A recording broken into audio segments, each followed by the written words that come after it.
So Attack Shark has been kind to us this year, they really have, so a massive shout out to them for allowing us to check out some of their amazing gear over the year. But it hasn't slowed down yet, and I've had the pleasure of testing their brand new Attack Shark X65 Pro HE magnetic keyboard, and they've just launched their Kickstarter campaign, so make sure you go and check that out or head over to the Attack Shark website. They've sent us their new keyboard range to check out for ourselves, so let's dive in.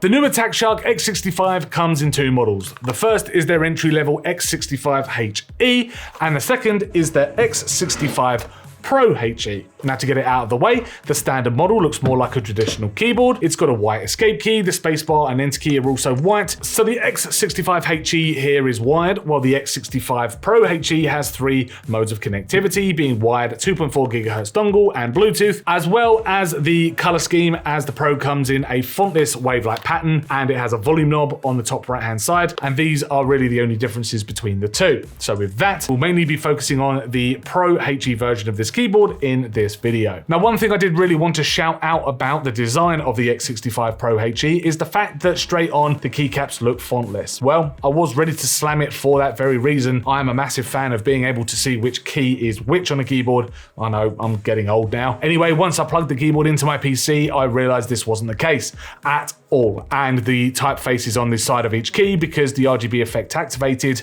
and that shines through the keycaps to reveal the font. So I just wanted to point that out because I thought it looked really eye-catching. The wave pattern does look really cool, comes in a red or yellow color scheme, and the keycaps are shine through PBT, by the way, and they've undergone a 5-sided inverse sublimation process to lengthen their life. The features, though, is where it gets pretty exciting. The buzzword in gaming keyboards these days is rapid trigger technology, which is where you can repeat key presses during mid-motion without hitting a fixed reset actuation point on the key presses. Now, in practice, it means that you can very quickly strafe left and right in a first-person shooter, making it harder for an enemy to hit you while making it easier to fire weapons more accurately inside of games due to the lesser bullet sprays achieved. Wooting did popularize this with their range of magnetic keyboards with Hall effect sensors, which is what the X65 Pro has done, and it's only going to get better from here. Now, the X65 Pro HE uses Attack Shark's own magnetic switch. There's no fancy name for it, it's just called the Attack Shark magnetic switch, and it has a total travel distance between 3.5mm and 0.1mm,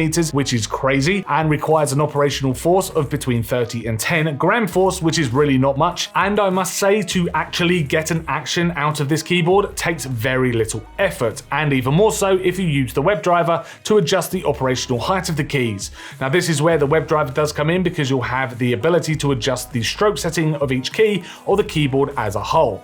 Now, this means that you can set your actuation points within each key and can go down to as little as 0.1mm travel distance from the point pressed, which is where the rapid trigger technology comes in. And because the keyboard can detect if the key is on its return actuation, the action stops, and by setting the activation level of the key press to something stupidly high like 0.01mm distance, Attack Shark is boasting about right now, it means that you can get some really rapid inputs happening on the keyboard, which is where the strafing trick in FPS games come in, which is now known as rubbing. And furthermore, setting yourself a zero dead zone means that repeat key presses are possible without the need to reset the key presses anyway, or to hit a reset point on a return actuation, which technically makes the ability to input actions even faster and really minimize any kind of overshoot to an action, especially with strafing movement on FPS games. Now, don't judge the slow motion footage that I've been running throughout this segment. It's all I've really got to show off this kind of thing happening with the Hall effect sensors. There are also advanced options within the driver to take advantage of, which include things like dynamic keystrokes, where one key can perform more than one action,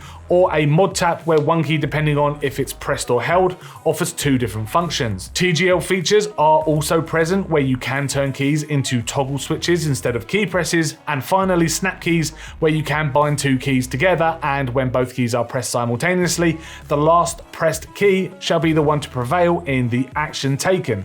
Now, there are also other settings for your FN hotkeys, your RGB lighting and macro settings, but they all do really pale in comparison to the excellent level of customization limitation that you have on this keyboard with its actuation levels. In terms of sound though and typing experience, it is a bit clacky for my liking, but to be honest with you, it is definitely not the clackiest audio profile I've heard, and the lightweight effort needed to press each key really does offset the small issue I have personally with the sound. Just take a quick listen to this and let us know what you think of it in the comments.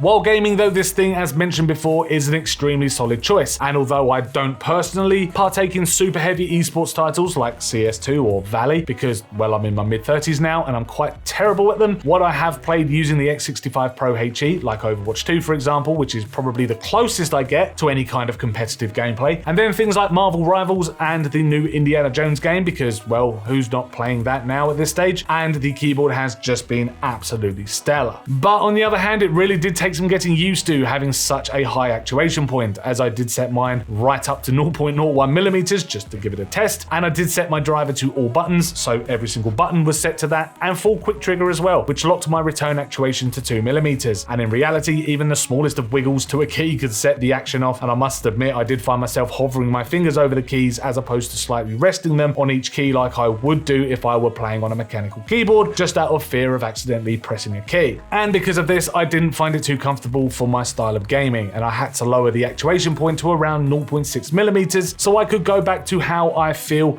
the most comfortable. But this is why this keyboard is so great, right? Because as a gamer, you do have that choice. And again, if you wanted to save out individual profiles, say for Counter-Strike 2, and then one for Overwatch 2, and then one for, I don't know, something like Doom Eternal, if that's more your thing, so your experience with each game becomes more bespoke to that particular game, then that's completely up to you. You have the choice, and it's great to have those options. The X65 Pro HE also delivers 0.125 milliseconds of latency with an 8000 Hz polling rate, which gives users a reduced input lag to give you a very nice response time on keyboard inputs to what actually happens on screen. But at this point, these numbers are getting so high now, and in terms of latency so low, that you're not at this point going to perceive any kind of real difference in probably what you're coming from anyway. They're nice to haves and a way for Attack Shark to really boast about their keyboard, which is fine in my eyes, and it's a bit of marketing speak. Comparing it to a mechanical keyboard though, sure, you absolutely can do that and will no doubt see a difference between the two. But doing that will more come down to user input because of that extended actuation point. Comparing to other Hall effect keyboards though, it's not going to give you really a perceived difference between them because they're all just so damn fast now anyway. Unfortunately, I do not have the capabilities to actually test the milliseconds of claimed input latency.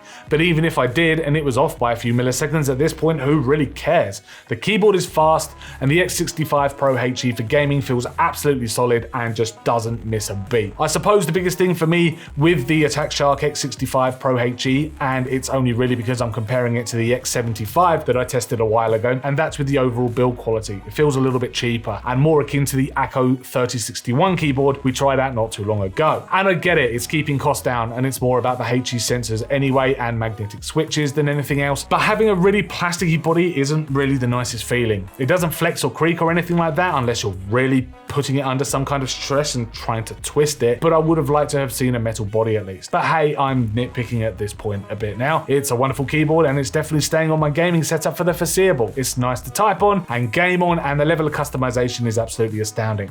It looks good too with the wave pattern, and as I said at the start, having the shine through keycaps towards the front makes it look absolutely great and really eye-catching on my desk. But make sure you do check out the Attack Shark's Kickstarter page for yourself at the link down in the description, and thanks very much for watching.